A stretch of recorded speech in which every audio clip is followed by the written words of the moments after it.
আমি আশা করছি যে আমাদের এই হাসপাতাল 50 শয্যা থেকে 100 শয্যা বিশিষ্টতে উন্নীত করে চিকিৎসা নিশ্চিত করবেন।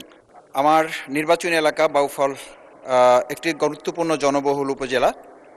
এখানে প্রায় 5 লক্ষাধিক মানুষের বসবাস। এছাড়াও পার্শ্ববর্তী দশমিনা, গলাচিপা, বাকেরগঞ্জ এবং ভোলা জেলার উল্লেখযোগ্য সংখ্যক মানুষ বাউফল উপজেলা স্বাস্থ্যসেবার গ্রহণ করার জন্য নিয়মিত এখানে যাতায়াত করেন।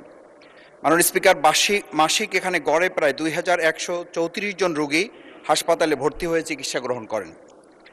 জরুরি বিভাগে মাসে প্রায় 1357 জন রোগী সেবা গ্রহণ করেন, প্রতিদিন গড়ে প্রায় 45 জন।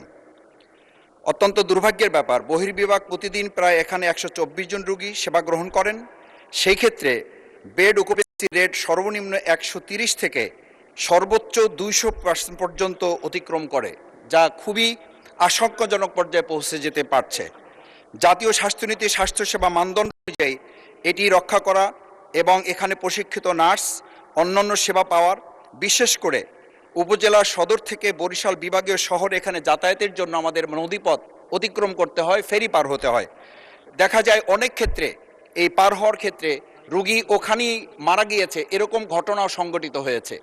সেক্ষেত্রে আমাদের জন্য আরেকটা বড় ঝুঁকি হচ্ছে, এখানে স্বাস্থ্য কমপ্লেক্সে মেজর সার্জারির কোনো ব্যবস্থাপনা না থাকায় জটিল রোগীর দ্রুত কোনো চিকিৎসা গ্রহণ করা সম্ভব হয় না। বিধায় এখানে একটা সিন্ডিকেট গড়ে উঠেছে, যারা পাশে বিভিন্ন রকম বেসরকারি যে ডায়াগনস্টিক সেন্টারগুলো গড়ে তুলেছে, সেখানে সংশ্লিষ্ট ডাক্তার যারা আছেন সরকারি, সেই চিকিৎসকগণ ওখানে গিয়ে সেবা প্রদান করার ক্ষেত্রে উৎসাহিত হন। সঙ্গত কারণে আমি মাননীয় স্বাস্থ্যমন্ত্রী মহোদয়ের কাছে ইতিমধ্যে এটা পেশ করেছি। আমি আশা করছি যে আমাদের এই হাসপাতাল 50 শয্যা থেকে 100 শয্যা বিশিষ্টতে উন্নীত করে চিকিৎসা নিশ্চিত করবেন। ধন্যবাদ মাননীয় সদস্য।